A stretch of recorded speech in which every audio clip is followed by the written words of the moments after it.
Ninth class, कैसे हैं आप सभी। आज हमने जो हमारा चैप्टर नंबर 2 चल रहा है जिसका नेम है force and laws of motion, उसके लास्ट टॉपिक्स करने हैं। और आज हम दो टॉपिक्स करेंगे। First is Newton's third law of motion and next is conservation of momentum. This is the last topic of this chapter. So this chapter is closing today. और ये दो हमारे जो टॉपिक रहते हैं इनको आपने अच्छे से समझना है, क्योंकि जो सारा हमने इससे पहले इस चैप्टर में पढ़ा है वो सारा का सारा कंक्लूड होकर यहाँ पर आपको पढ़ने को मिलेगा। तो अच्छे से समझना है। हम शुरू करते हैं। जो फर्स्ट है वो है Newton's third law of motion. इससे पहले आप न्यूटन के दो लॉ ऑलरेडी पढ़ चुके हो। आई होप कि वो अच्छे समझ में आया होगा। अगर नहीं समझा है तो एक बार मैं समराइज कर देता हूँ उनको। फर्स्ट लॉ क्या कहता है कि अगर हम किसी बॉडी के ऊपर फोर्स नहीं लगाएंगे तो वो उसी स्टेट में चलती रहेगी। अगर वो चल रही है तो चलती रहेगी, रुकी हुई है तो रुकी रहेगी। कब तक? जब तक बाहर से कोई फोर्स नहीं लगाया जाएगा। फर्स्ट लॉ कहता है। सेकंड लॉ क्या कहता है कि अगर कोई बॉडी के ऊपर जितना हम फोर्स लगाते हैं उस बॉडी में उतनी ही एक्सेलरेशन प्रोड्यूस होती है। मतलब उस बॉडी में उतना ही वेलोसिटी में चेंज हम मेजर कर सकते हैं। जितना फोर्स लगाया उतना ही उसकी वेलोसिटी में चेंज आ गया। क्योंकि ये भी डेली रूटीन में आप देखते हो कोई चल रही है, जितना ज़्यादा फोर्स लगाओगे उतना ज़्यादा वो और तेजी से फिर चलना स्टार्ट कर देगी। अब हमने पढ़ना है थर्ड लॉ। तो जो थर्ड लॉ है वो उसे स्टेटमेंट देखते हैं। स्टेटमेंट क्या है? To every action there is an equal and opposite reaction. कोई भी एक्शन हम करते हैं तो उसका इक्वल एंड अपोजिट रिएक्शन हमें देखने को मिलता है। तो इसको भी समझते हैं। सपोज क्या है, पहले इसको मैं यहाँ पर आपको बना के दिखा देता हूँ। Suppose this is a table. ये कोई टेबल है, ठीक है। इसके ऊपर आपने कोई बॉक्स रख दिया।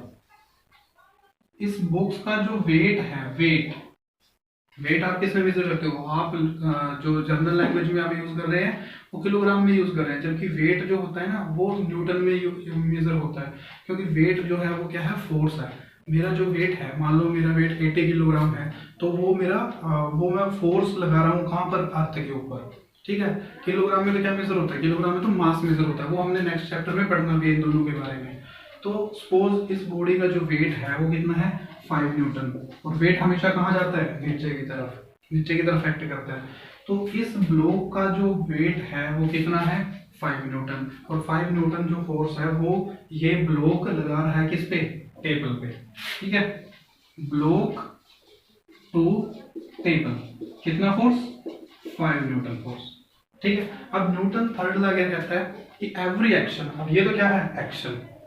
ब्लॉक ने टेबल के ऊपर फोर्स लगाया।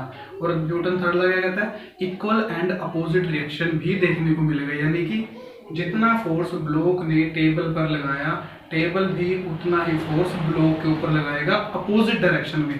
यानी कि इसने इसके ऊपर फोर्स लगाया 5 न्यूटन, ये अपोजिट फोर्स लगाएगा, तो ये हो गया 5 न्यूटन। इतना ही फोर्स जितना ब्लॉक ने टेबल पर लगाया उतना ही टेबल ने ब्लॉक पर भी लगाया। और ये इसने नीचे की तरफ लगाया था, इसने टेबल ने इसके ऊपर की तरफ लगा दिया, तो अपोजिट रिएक्शन हो गई, ठीक है। ये एक्शन हो गया और जो वापस उसको मिला वो हो गया अपोजिट रिएक्शन। अब फोर्स कैसा होता है? डायरेक्टिव क्वांटिटी है, यानी कि डायरेक्शन पे डिपेंड करता है। अगर ये फोर्स पॉजिटिव है तो ऊपर अपोजिट साइड में हो गया, तो इसको कैसा लेना पड़ेगा? नेगेटिव। तो ये मैंने दिखा दिया नेगेटिव, ठीक है। तो ये सारी चीजें जो है वो आपने समझ के चलनी है। अब ये रिएक्शन इनको मिलती है, जब भी किसी बॉडी को रिएक्शन मिलती है तभी वो वहां पर रुक सकता है। अब मान लो ये मार्कर है, मार्कर को मैं यहाँ छोड़ दूं तो क्या होगा? ये नीचे जाएगा। क्यों जाएगा? क्योंकि जितना इसका वेट है ना, इसको ऊपर की तरफ फोर्स उतना मिला ही नहीं है। अब ये नीचे नहीं जाएगा। क्यों नहीं जाएगा? क्योंकि मान लो ये 2 न्यूटन फोर्स नीचे लगा रहा अपने वेट के कारण, ठीक है। लेकिन 2 न्यूटन फोर्स मैं इसको अपने हाथ से ऊपर भी दे रहा हूँ, इसीलिए ये यहाँ पर रुका हुआ है, नहीं तो ये नीचे चला जाएगा। सेम एज मैंने बोर्ड के ऊपर फोर्स लगाया, ठीक है। बोर्ड के ऊपर फोर्स लगाया मैंने, मान लो 5 न्यूटन फोर्स लगा दिया, तो सेम बोर्ड भी मुझे कितना फोर्स दे रहा है? 5 न्यूटन फोर्स दे रहा है, ठीक है। इसलिए ये मूव नहीं हो रहा। अगर ये फोर्स नहीं दे पाता तो ये क्या होता? ये मूव कर जाता। यहाँ से फोर्स लगाने से इसमें कुछ ना कुछ मूवमेंट जरूर आ जाती। तो ये है न्यूटन का थर्ड लॉ। इसकी कुछ एप्लीकेशन भी हम पढ़ सकते हैं, बहुत ईजी एप्लीकेशंस हैं। फर्स्ट है जैसे हम चलते हैं, हम चल कैसे पाते हैं? अगर हमारे नीचे फ्लोर ही ना हो तो क्या हम चल पाएंगे? हम हमारे वेट के कारण हम नीचे ही जाते जाएंगे, हम कभी भी चल ही नहीं सकते।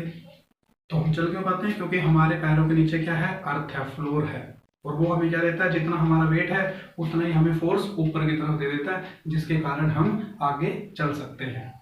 ठीक है।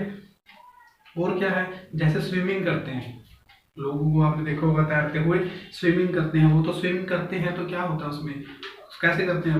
वो वाटर को पीछे धकेलते हैं, पानी पर फोर्स लगाते हैं पीछे की तरफ, ऐसे करते हैं ना। तो पानी को उन्होंने पीछे हटा दिया तो पानी उनके ऊपर फोर्स लगाएगा आगे की तरफ। उन्होंने फोर्स लगाया वाटर पर पीछे की तरफ, वाटर ने उनमें फोर्स लगाया आगे की तरफ। ठीक है। तो इस तरह से आप जो है वो इसको समझ सकते हो। और भी बहुत सारी इसकी एप्लीकेशंस हैं जिससे आप ये समझ सकते हो। जैसे आपकी बॉडी पर कोई भी चोट लगती है, कब लगती है? जब आपको कोई फोर्स अप्लाई करता है आपके ऊपर। ठीक है। आपको किसी ने स्लैप कर दिया, थप्पड़ मार दिया, तो आपको चोट लगेगी क्योंकि उसने आपके ऊपर फोर्स लगाया। टीचर ने आपको स्टिक लगा दिया मान लो, तो आपको चोट लगेगी, दर्द होगा। क्यों? क्योंकि आपने क्या किया? आपके ऊपर फोर्स अप्लाई किया गया है।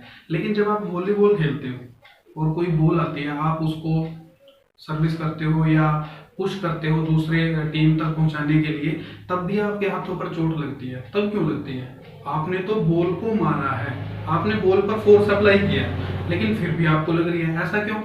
ऐसा न्यूटन थर्ड लॉ के कारण ही होता है, क्योंकि जितना फोर्स आपने बॉल पर लगाया है, बॉल ने भी आपको उतना ही फोर्स दिया है। ठीक है। इसलिए आपके हाथों पे वो चोट जो है वो आपको फील होती है। तो इस तरह के बहुत सारे एग्जांपल्स हैं जो आप डेली रूटीन में देख सकते हो, और उन्हीं के कारण जो है वो हमारे मूवमेंट, हमारे आसपास के जो कुछ इंसिडेंट्स हैं वो ऑब्जर्व किए जा सकते हैं। तो ये न्यूटन थर्ड लॉ है, बहुत ईजी है। उसके बाद जो हमारा नेक्स्ट टॉपिक है that is conservation of momentum. अब इसमें क्या है? मोमेंटम का आपको पता है, मोमेंटम क्या होता है? Mass into velocity. कंजर्वेशन क्या होता है? अब मेन जो इसमें थिंग निकल के आती है दैट इज कंजर्वेशन। तो कंजर्वेशन क्या होता है? कंजर्वेशन होता है बचा के रखना, कांस्टेंट रहना, यानी कि चेंज नहीं आना। तो इसका मतलब क्या हो गया कि मोमेंटम में कोई चेंज नहीं आता है। कब नहीं आता है? एक पर्टिकुलर कंडीशन है, अगर वो कंडीशन फुलफिल होती है तो मोमेंटम में किसी तरह का कोई चेंज नहीं आता है। तो देखते हैं कौन सी कंडीशन है वो। स्टेटमेंट इसकी रीड करते हैं। The momentum of a body remains constant unless an external force applied on it. कि इसका मतलब क्या हुआ? The momentum of a body remains constant. किसी बॉडी का जो मोमेंटम है वो कांस्टेंट रहेगा। कांस्टेंट मींस एक जैसा, वही वैल्यू रहेगी। 5 है तो 5 ही रहेगा, 0 है तो 0 ही रहेगा, यानी कि कांस्टेंट। ठीक है। तो किसी बॉडी का जो मोमेंटम है वो कांस्टेंट रहेगा अनलेस, कब तक? जब तक an external force applied on it, जब तक उसके ऊपर बाहर से कोई फोर्स नहीं लगाया जाता। तो ये तो न्यूटन फर्स्ट लॉ का ही बन गया ना एग्जांपल एक। देखो अगर ये मार्कर है, जब तक इसके ऊपर बाहर से कोई फोर्स नहीं लगाया जाएगा तब तक इसका मोमेंटम चेंज नहीं होगा, क्योंकि मोमेंटम क्या होता है? Mass into velocity. तो वेलोसिटी इसकी कितनी है इस टाइम? 0। जिसका मोमेंटम भी कितना हो गया? 0। ले लेते हैं इसको।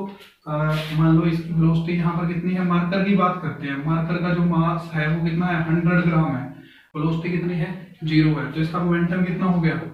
Mass into velocity. तो वेलोसिटी 0 है तो ये 0 बनेगा। तो मान लो इसका जो मोमेंटम है वो इस टाइम कितना है? 0 है। ठीक है। कब तक रहेगा वो 0? मैं इसको ऐसे ही पकड़ के खड़ा रहूं तो ये कभी हिलेगा ही नहीं, या इसको किसी ऑब्जेक्ट के ऊपर रख दो, कब कब हिलेगा ये? जब बाहर से कोई इसको हवा इसके ऊपर लगेगी, या कोई इसको उठाएगा, या कोई इसको फेंकेगा, कुछ भी करेगा, लेकिन जब तक इसके ऊपर बाहर से कोई फोर्स अप्लाई नहीं करेगा तब तक ये अपनी इसी पोजीशन में रहेगा, यानी कि इसका मोमेंटम, इसकी वेलोसिटी चेंज नहीं होगी। तो यही स्टेटमेंट है किसकी? कंजर्वेशन ऑफ मोमेंटम की। इसको और आगे थोड़ा सा सिंप्लीफाई करके हम समझने की कोशिश करते हैं कि कैसे रहेगा ये। जैसा हम एग्जाम्पल मानते भी आए हैं, मान लिया एक बॉल है कोई भी, ठीक है। तो बॉल का जो मास है m, वही बॉल कुछ टाइम के बाद हमने मेजर करी मास m। यहाँ पर टाइम कितना है? 0। यहाँ पर टाइम कितना हो गया? t। तो आफ्टर टाइम t की बात हो रही है, t टाइम के बाद की बात हो रही है। पहले वो यहाँ थी, t टाइम के बाद वो वहाँ है सपोज। तो इसमें चेंज क्या आया है? स्टार्टिंग में वो किस वेलोसिटी से मूव कर रही थी? बॉल है कोई, मूव कर रही थी किस वेलोसिटी से? u वेलोसिटी से। ठीक है। कुछ टाइम के बाद जब आपने फोर्स लगा दिया, आपने इसके ऊपर कितना फोर्स लगा दिया? f फोर्स लगा दिया। तो ये किस वेलोसिटी से मूव करने लगी? v वेलोसिटी से मूव करने लगी। v वेलोसिटी से इसने मूव करना शुरू कर दिया। ठीक हो गया। तो उसके बाद अब क्या करना है हमने कि स्टार्टिंग में इसका मोमेंटम कितना था, P I initial momentum, finally इसका मोमेंटम कितना हो जाता है suppose P F final momentum. अब बात करते हैं न्यूटन सेकंड लॉ की। न्यूटन सेकंड लॉ में क्या है कि जो फोर्स होता है वो किसके इक्वल होता है, change in momentum divide by time. ठीक है, change in momentum divide by time, यही आता है ना, यही तो पढ़ा था हमने न्यूटन सेकंड लॉ और मोमेंटम वाले टॉपिक में। तो इसका यूज करके हम इस स्टेटमेंट को प्रूव कर देंगे, यही हमने करना है बस। तो कैसे करेंगे, देखो अब यहाँ पर कंडीशन क्या दी हुई है, यहाँ पर आपको कंडीशन दी हुई है कि जब तक कोई बाहर से फोर्स अप्लाई नहीं किया जाएगा, यानी कि बाहर का जो अप्लाई फोर्स है वो जीरो कर दो। तो इस कंडीशन में हम करके देखते हैं, लिख देते हैं if force is equal to zero. इस कंडीशन में हमने क्या किया, फोर्स को जीरो पुट कर दिया।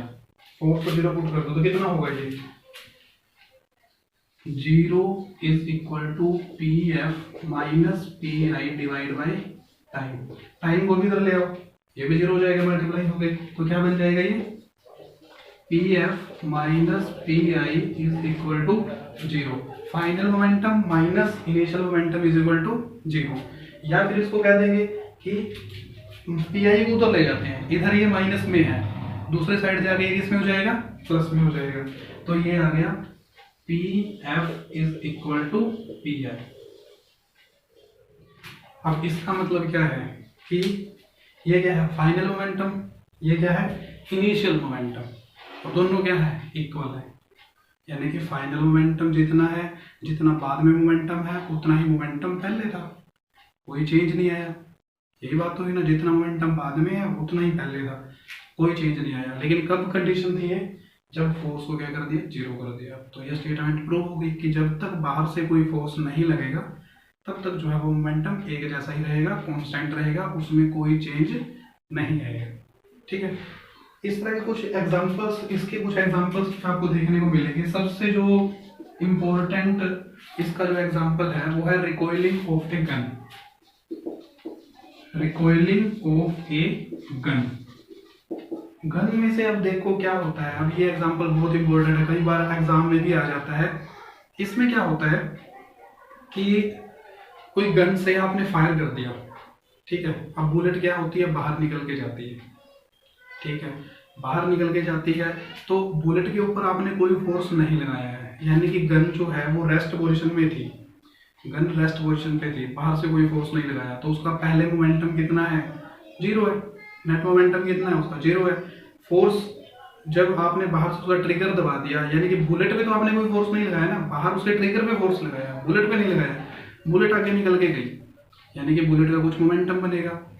ठीक है, तो उसको कैंसिल करने के लिए गन का भी मोमेंटम बनेगा पीछे की तरफ। जितना बुलेट का मोमेंटम आगे की तरफ बना है उतना ही बुलेट का मोमेंटम बनेगा, इतना ही गन का मोमेंटम बनेगा पीछे की तरफ, जिससे दोनों मोमेंटम कैंसिल हो जाएंगे और नेट मोमेंटम फिर से कितना रह जाएगा, जीरो। क्यों, क्योंकि पहले भी मोमेंटम क्या है, जीरो है। जैसे इसको मैं एक बना के दिखा देता हूँ तुम्हें थोड़ा सा। इस तरह से आप गन बना सकते हैं। तो ये मैंने यहाँ पर गन बना के दिखा दिया आपको। ठीक है, जैसे मर्जी आप बना सकते हैं। तो इसमें से आपको जो है वो बुलेट निकल के आती है। ठीक हो गया, तो इस गन से ये बुलेट निकल के आती है।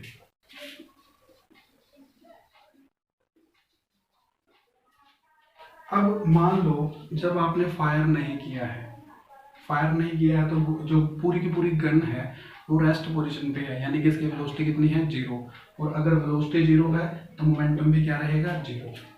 तो पहले जो है मोमेंटम जीरो है बिफोर फायरिंग, फायर करने से पहले उसका मोमेंटम कितना है, जीरो है। आफ्टर फायर करने के बाद क्या होगा, बुलेट आगे की तरफ निकल के जाएगी। मान लो बुलेट का मास कितना है, एम बी। ठीक है, जो बुलेट है वो छोटे से होती है तो मास में कितना होगा, बहुत कम होगा, तो एम बी। और इसकी वेलोसिटी कितनी है, वी डी। ठीक है, तो बुलेट का मास कितना हो गया, मोमेंटम, इसको मैंने लिख दिया P B, momentum of bullet. mv multiply by vb, mass of the bullet multiply by the velocity of the bullet. ठीक है, तो ये किसका मोमेंटम बन गया? बुलेट का। लेकिन हमने बोला है कि मोमेंटम टोटल गन का कंजर्व ही रहेगा, जीरो ही रहेगा, लेकिन बुलेट का तो बन गया ना। तो उसको कैंसिल करने के लिए क्या होता है, गन भी पीछे की तरफ जाती है, गन भी बैकवर्ड जाती है। ठीक है, तो मान लो गन का जो मास है वो कितना है, mg से रिप्रेजेंट कर दिया मैंने, गन का मास mg, पीछे की तरफ ही आएगी, इसकी वेलोसिटी कितनी हो गई vg। तो momentum of the gun, gun का जो मोमेंटम रहेगा pg वो कितना आएगा, mg इंटू vg। क्लियर हो गया? ठीक है, और ये दोनों क्या होंगे, ये दोनों इक्वल रहेंगे, यानी कि जितना मोमेंटम रहेगा गन का उतना ही मोमेंटम रहेगा किसका, बुलेट का। जिस मोमेंटम के साथ बुलेट आगे की तरफ जाएगी उसी मोमेंटम के साथ गन पीछे की तरफ आएगी। देखा भी होगा आपने, गन फायर करते हैं तो गन पीछे की तरफ आती है, तो वो क्या है, कंजर्वेशन ऑफ मोमेंटम ही है वो। ठीक है, तो इस तरह से टोटल मोमेंटम बुलेट फायर करने के बाद भी जीरो ही रहेगा, क्योंकि वो पहले जीरो था। तो इस तरह से आप समझ सकते हैं कि मोमेंटम जो है वो कंजर्व रहेगा।